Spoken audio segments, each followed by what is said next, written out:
My talk is called In Defence of Democracy, and it's for those of all political persuasions who are deeply worried about New Zealand's descent from democracy into ethno-nationalism.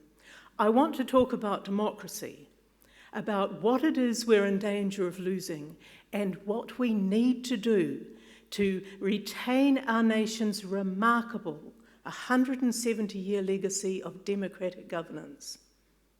Nearly 40 years ago, the 1985 Treaty of Waitangi Amendment Act set in motion a radical constitutional agenda, the aim to shift the country from democracy to tribalism. In that time, a corporate tribal elite has privatised public resources, acquired political power, and attained governance entitlements. Activist judges have created treatyism, a new interpretation of the Treaty of Waitangi as a governance partnership. Intellectuals have supplied the supporting racialised two worldviews ideology. And the question we must ask is this: how has a small group of individuals, both Māori and non-Māori, managed to install a racialised ideology into our democracy?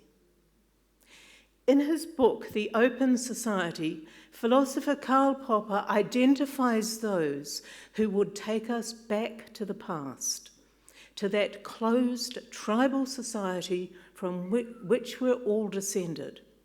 He describes how throughout history, those, and I quote, who could only make themselves leaders of the perennial revolt against freedom, those incapable of leading a new way, will return us to what he called cultivated tribalism. Just say that again, cultivated tribalism. It is this colossal failure of vision for a democratic future that has taken New Zealand to the crossroads. Democracy is one path ahead. Ethno-nationalism is the other. Treatyism's success can be seen in how comprehensively partnership, decolonisation, co-governance, whatever term is used, is inserted into all our government institutions, into the universities and into the law. It's an ideology that tells us how we are to understand our country's history and how we are to envisage its future. The 1840 Treaty of Waitangi was, like all human products, of its time and place. One aim, shared by British and Māori signatories alike, was to establish the rule of law by imposing British sovereignty through British governance. Now, sovereignty and governance go together as two sides of the same coin with intertwined meaning. In the decades which followed, the treaty lost relevance in the new colonial society, and this is the case with all historical treaties. Revived in the 1970s as the symbol of a cultural renaissance, the treaty was captured by re-tribalists in the 1980s to serve as the ideological manifesto for the envisaged order, a reconstituted New Zealand. It was given a spirit to take it above and beyond its historical location so that it could mean whatever re-tribalists say it means. This treatyist ideology successfully promotes the false claim of partnership between the government and the tribes. However, there is a deeper, more insidious strategy propelling us to tribal ethno-nationalism. It's the collapse of the separation between the economic and political spheres. The separation of the economic from the political is absolutely essential for democracy. When economic interests and political ambitions are merged, there is no accountability to the people. Consider all those totalitarian leaders whose power gives wealth and whose wealth gives power. A merger broken only when and if the people revolt. When the combination of reactionary politics and wealth accumulation is justified by myths of past perfection, we have what I call the neo-tribal capitalist version of the wealth-power merger. The corporate tribes have already acquired considerable governance entitlements. The next and final step is tribal sovereignty. It's a coup d'etat in all but name, accomplished not by force but by ideology and enabled by a compliant media. Given the enormous success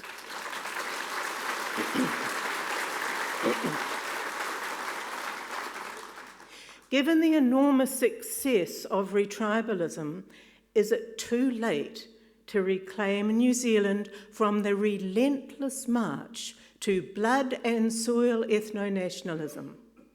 That depends upon our willingness to understand, value, and restore democracy. To do this, we need to be clear what democracy is. First, it is the remarkable and still uncommon form of government described in Abraham Lincoln's famous words as government of the people, by the people, for the people. Second, democracy has 3 pillars. Remove or even tweak these pillars and it collapses. Third, democracy requires the partially loyal universal individual. Now, I want to talk about these 3 pillars and that partially loyal individual. If we are to understand democracy, this is where we start. Democracy's pillars. The pillars are, first, the citizen, the individual who bears political and legal rights, not the racialized group member. 2, the state, the governing infrastructure of parliament, systems of law, education, health, and so on. Regulator of public resources, such as water, foreshore and seabed, flora and fauna, radio waves, and so on. 3, the nation, at once a geographic entity and a symbol of a unified though historically diverse people who muddle along together in liberal civil society. Each of these pillars is riven by a necessary tension. It's a tension arising from their inherent contradictions. Now, these are contradictions which make democracy future-oriented, progressive, and vulnerable. The contradictions are, as citizens, we have a duty to society, but at the same time we have personal interests arising from kin, cultural, and other social loyalties.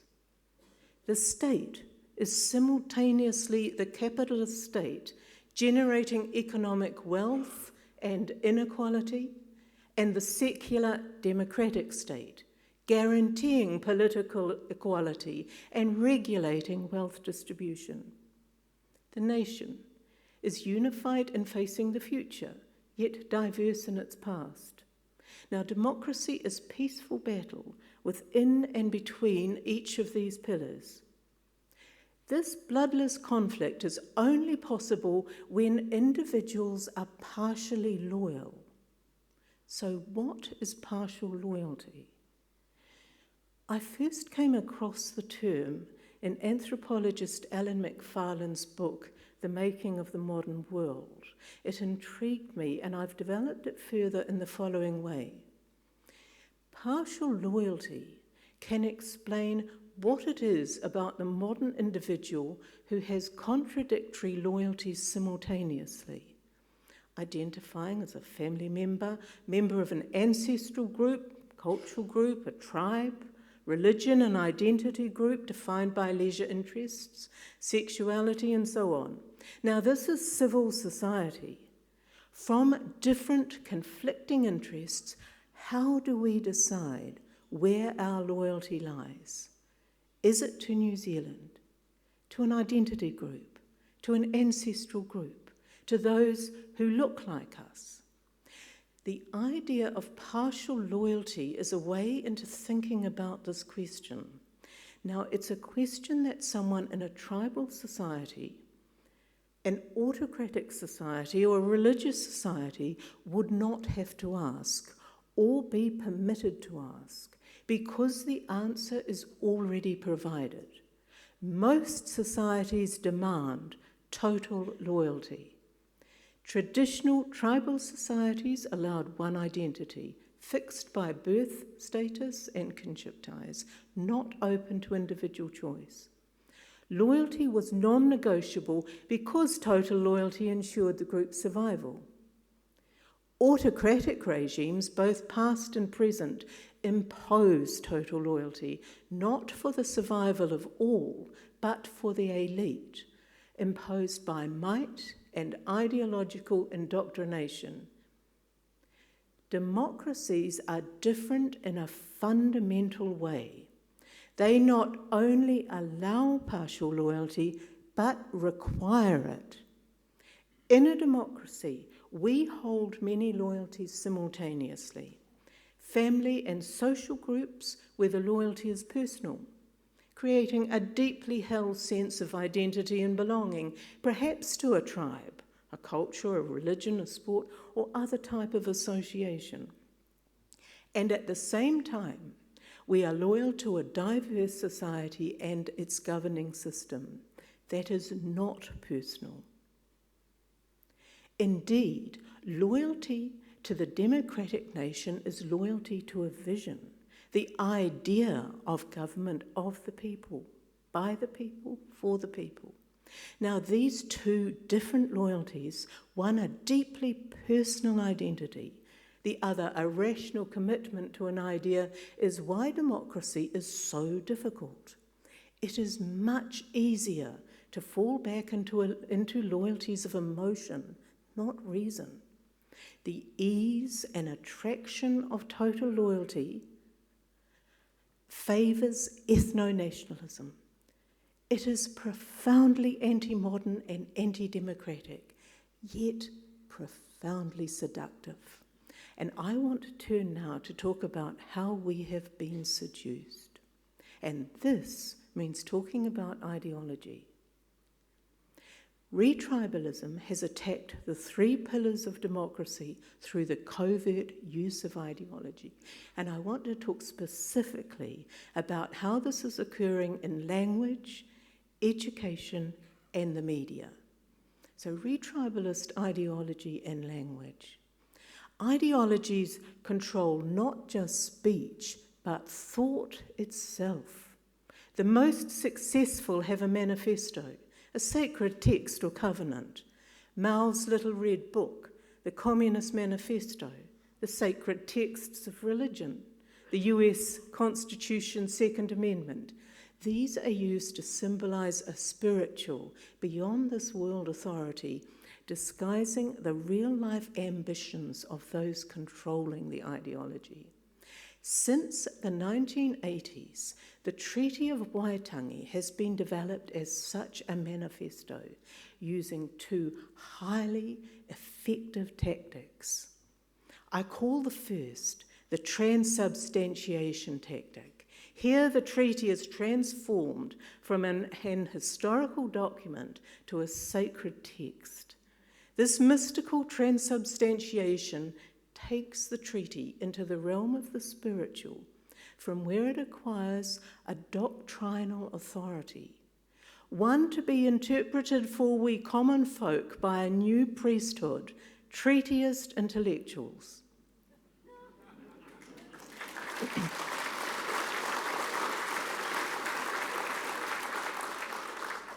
And once the treaty's unchallengeable spiritual authority is established, the second tactic comes into play. It's the diversion tactic. This how many angels on a pinhead tactic operates by diverting us into echo chamber squabbles about the meaning of the 1840 meaning of this word, this intention, that intention. Now, this is all interesting and important material for historians, but our concern should be not what the treaty said in 1840, those days are gone. It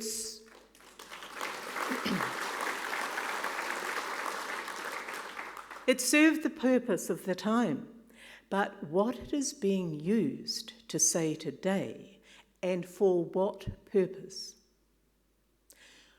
What about retribalist ideology and education? Our education system is indoctrinating children into retribalism. This so-called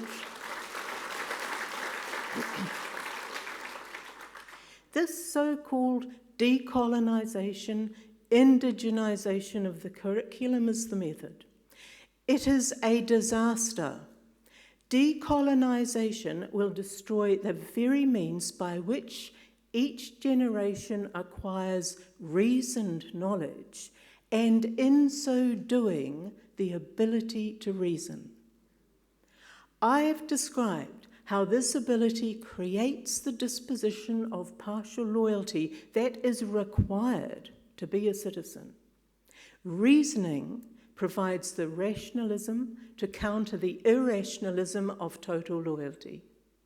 By undermining the secular academic curriculum, that which creates the reasoning mind, we are destroying the partially loyal individual, and our fate is to be left with those capable only of mindless, total loyalty.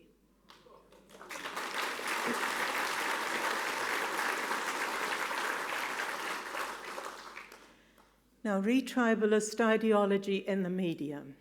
An ideology becomes omnipotent when it is not challenged. In a democracy, the media should inform us of all competing interests and in all their complexity. We, the people, need to know everything because it is us who will decide what should happen. Mainstream media has failed to do this, indeed is culpable in embedding treatyism.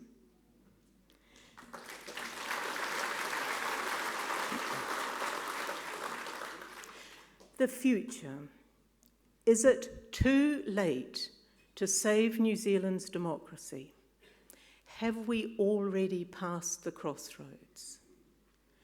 A pessimist, a realist perhaps, might say yes. As a reluctant optimist, I would say there is still time if we do the following. 1. Remove the treaty and its principles from all legislation.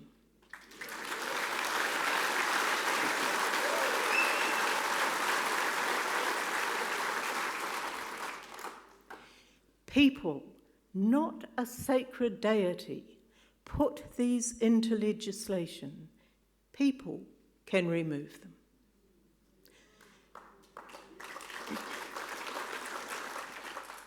2. Remove retribalism's ideology from all public institutions, including the universities.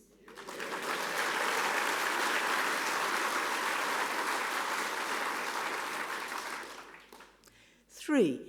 Encourage those in civil society who value and desire Māori culture to participate in, for example, Māori media, Māori language, kaupapa Māori schools, Māori literature, arts, music, fashion, film festivities, all the activities of a vibrant culture.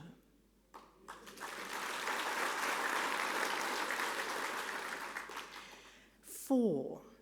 Teach a complete and unvarnished New Zealand history based on sound scientific methods.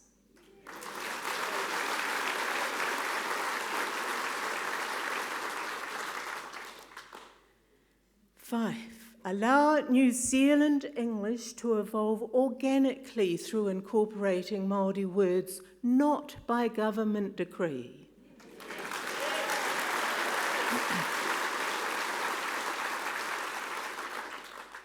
And 6. Rebuild the education system to teach academic subjects, the source of the partially loyal individual, not ideological dogma.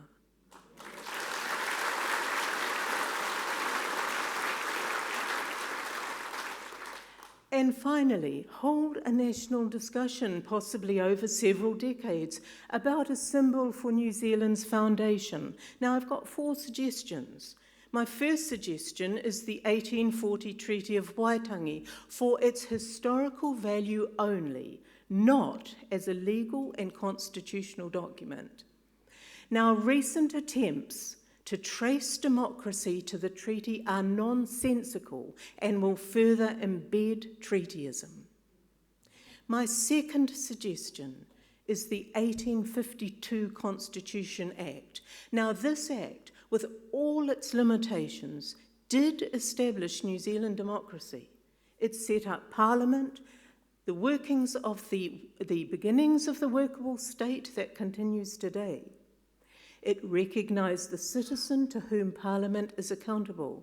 Now, even though only certain Māori and settler men were able to vote, it's that crucial principle of accountability to the people that was put in place. My third suggestion is the 1893 Electoral Act, women's suffrage.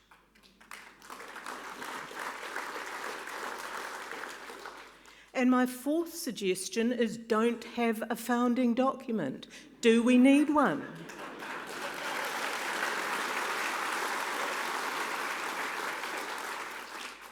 Now, on a personal note, I confess an emotional pull to the 1893 Electoral Act.